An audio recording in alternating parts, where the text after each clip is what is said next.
in 75, 76, Roberta Bayley worked the door most nights, and she was the first person to take my photograph with the magazine, and she also shot the staff hanging out by the bar.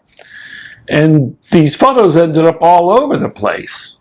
So I hired her to do some work for Punk magazine, and the first assignment didn't work out. So I said, don't worry, Roberta, I'll give you the next thing that comes along. And that happened to be shooting the Ramones. Because Joey told me they got a record deal and they were in the studio making a record, and so we thought it'd be great to put them on the cover of Punk number 3. So Roberta shot them up at the Loft, and it wasn't working. You know, I interviewed them. That went kind of all right. And then Arturo said, why don't you try shooting them down by the playground? So we went downstairs, a few doors down, and Roberta took their picture against the brick wall. And the original photographer the Ramones wanted, they didn't work out as usual. But I tell you, with every Ramones record cover, it seems like their first idea doesn't work, and then they're stuck scrambling, trying to come up with something for the cover at the last minute. And this time it just happened to be Roberta's photos. Danny called us up. We're looking for a good photo of the Ramones to put on the cover. Send us everything. And Roberta sent him the film before I even got a chance to look at it for the magazine. So we said, oh, we found the perfect picture. And I don't think I saw it till the record came out, you know. But it was great.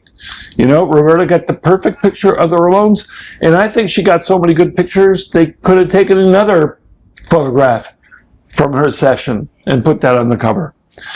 It was just, you know, we understood the Ramones on a visual level. The one thing the Punk magazine did, like, people were using the word punk rock to describe a certain kind of music, but we gave it a look. We gave it a graphic look. Punk magazine was hand-lettered, black and white, crude, obnoxious, in your face, fuck you. So we did a great job with the Ramones, I think, over the years, to the point where Johnny asked me to illustrate the third album, Rocket to Russia. 82. This is from a never-published portfolio of Ramones drawings that were commissioned, that were... Merry New Year, assholes. Many of you will know, remember how John Holmstrom often opened up his editorial page in Punk magazine with "Dear Assholes," as he affectionately called fans of the magazine.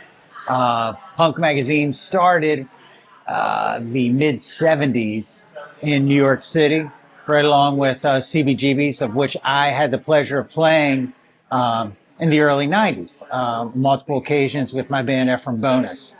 My name's Cam, I'm the lead singer of Ephraim Bonus, and I'm joining my friend Jim Arbogast on Basement Broadcast to discuss all things punk.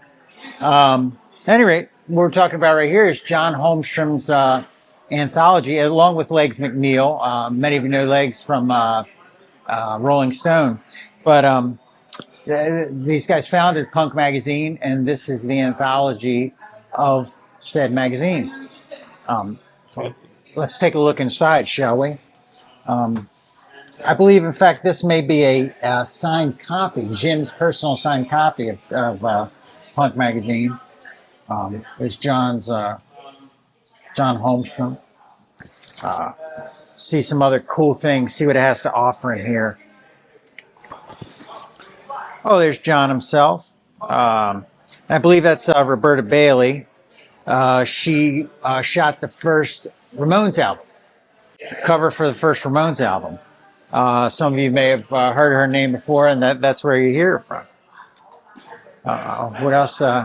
Here's a personal favorite of mine, Mr. Lou Reed, Mr. New York City himself. And he, I think that was issue 1. Is that right, Jim? Is that what that says? Issue 1? Yeah. Pretty fucking cool. Lou Reed.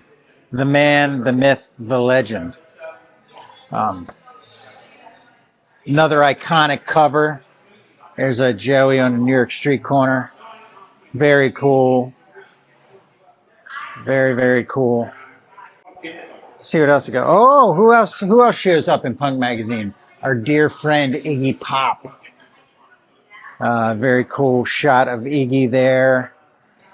I mean, it was really, you know, Punk Magazine for that scene was kind of like a glue, man. It was something a lot of people could bond over.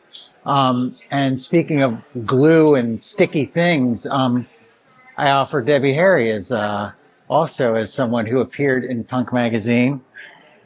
So, there's speaking of Debbie Harry again, and Roberta Bayley, the photographer, did the first cover of the Ramones album there.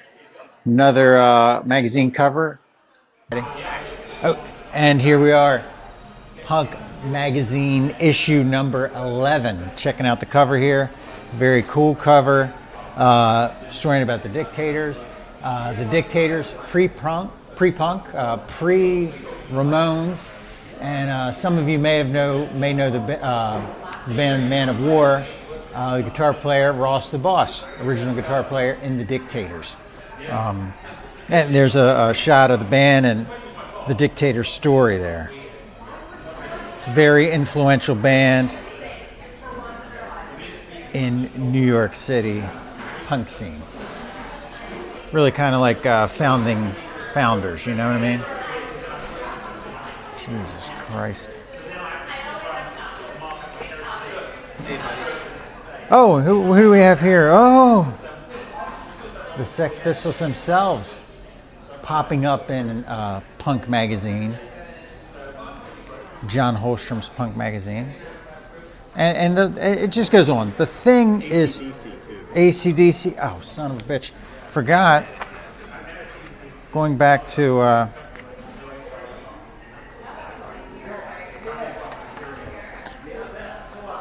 even AC/DC.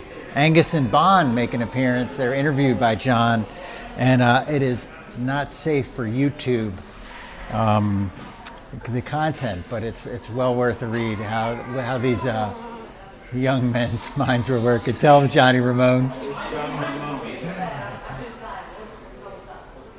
Johnny Ramone is ready for some whipped cream.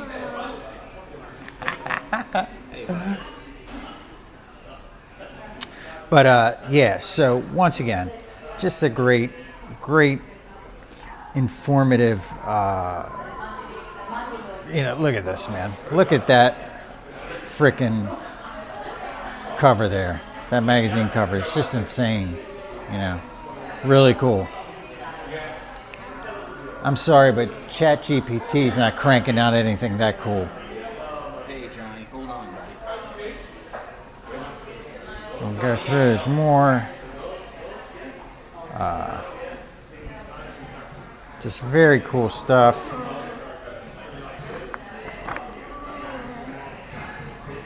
Yeah, very cool.